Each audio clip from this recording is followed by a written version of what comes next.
Olá, jovem jurista, aqui é o professor Ronaldo Bastos. Vamos encerrar a nossa semana sobre a intervenção federal. Hoje eu quero falar sobre o controle da intervenção federal. Controle da intervenção federal. Ele é um ato do executivo e, como ato do executivo, ele tem controle. Pela teoria dos freios e contrapesos, os atos de um poder têm controle pelos outros poderes, de modo que ele tem um controle político realizado pelo legislativo e também tem um controle judiciário, né, realizado pelo poder judiciário, controle judicial. Vamos começar pelo controle político. Antes de começar pelo controle político e do controle judicial, que são espécies de controle repressivo, eu quero falar do controle preventivo. O controle preventivo é realizado pelos órgãos de consultoria do presidente da República, que é o Conselho da República e o Conselho de Defesa Nacional. Se você quiser anotar, o Conselho da República está lá no 90, inciso 1 da Constituição, e o de Defesa Nacional, artigo 91, parágrafo 1º, inciso 2 da Constituição. Esses são os fundamentos para esse controle preventivo. Né? Duas coisas eu quero informar para vocês. A divergência doutrinária, se esse controle precisa ser preventivo mesmo, se o presidente teria que escutar antes de decretar a medida esses órgãos, né? A essa divergência. Também, segundo a doutrina, isso é importante e combina com a informação que eu dei na aula passada. Na aula passada eu falei o seguinte, olha, quando há uma requisição naquela espécie de intervenção provocada, pode ser por solicitação ou por requisição. Requisição é uma ordem. Quando há requisição, não tem necessidade dessa requisição de decretação da intervenção federal passar pelo controle do Congresso Nacional.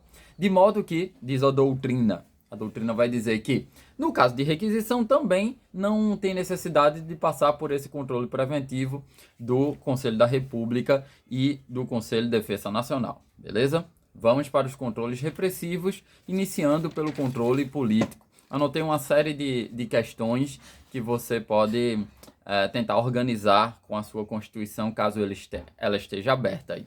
Primeiro,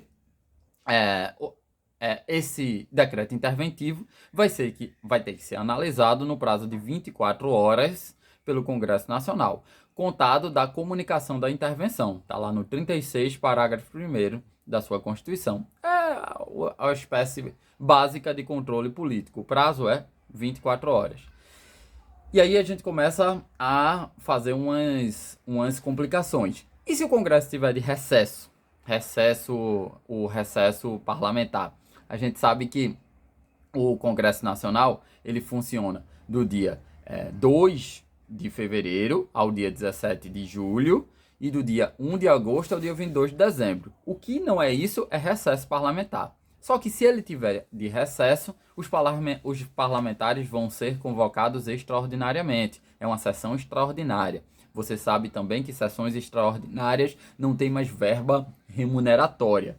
Né? Não existe mais essa verba remuneratória. Beleza.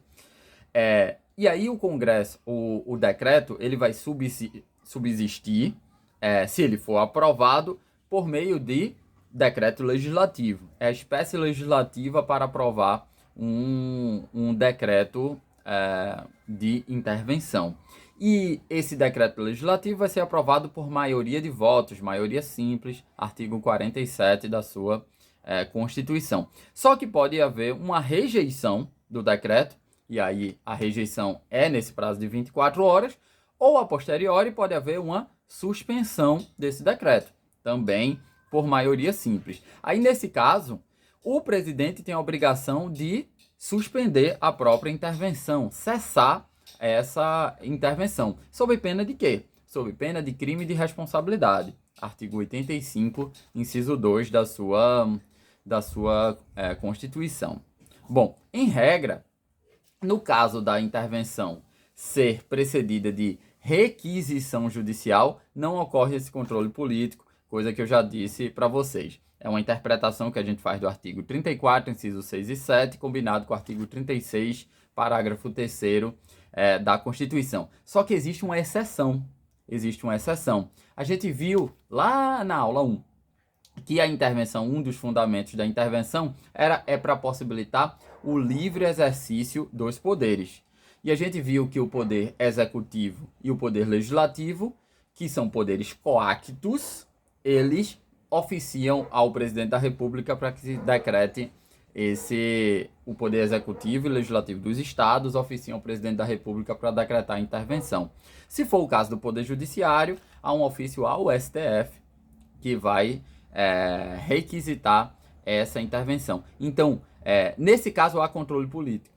Nesse caso, do poder judiciário do Estado, quando ele não tem o seu livre exercício, há um controle político. Artigo 36, parágrafo 3º, anota essa exceção. E para a gente finalizar, o controle repressivo ao controle judicial.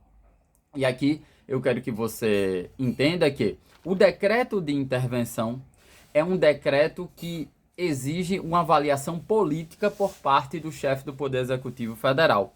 Logo, o Poder Judiciário, em homenagem ao princípio da separação dos poderes, ele só vai poder realizar um controle formal, um controle dos pressupostos formais como regra. O Poder Judiciário só analisa os pressupostos formais como regra. Por quê? O processo, o controle dos aspectos materiais constitui o que a gente chama de mérito administrativo, submetidos ao juízo de oportunidade e conveniência.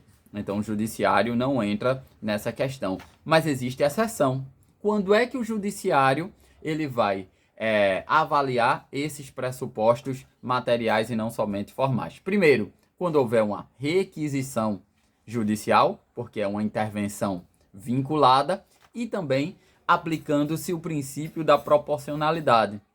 Nesse caso, o judiciário pode analisar se essa medida do chefe do Poder Executivo Federal ela é adequada, ela é necessária e ela tem proporcionalidade em sentido estrito. É isso. Espero que vocês tenham gostado da semana da intervenção federal. Até uma próxima.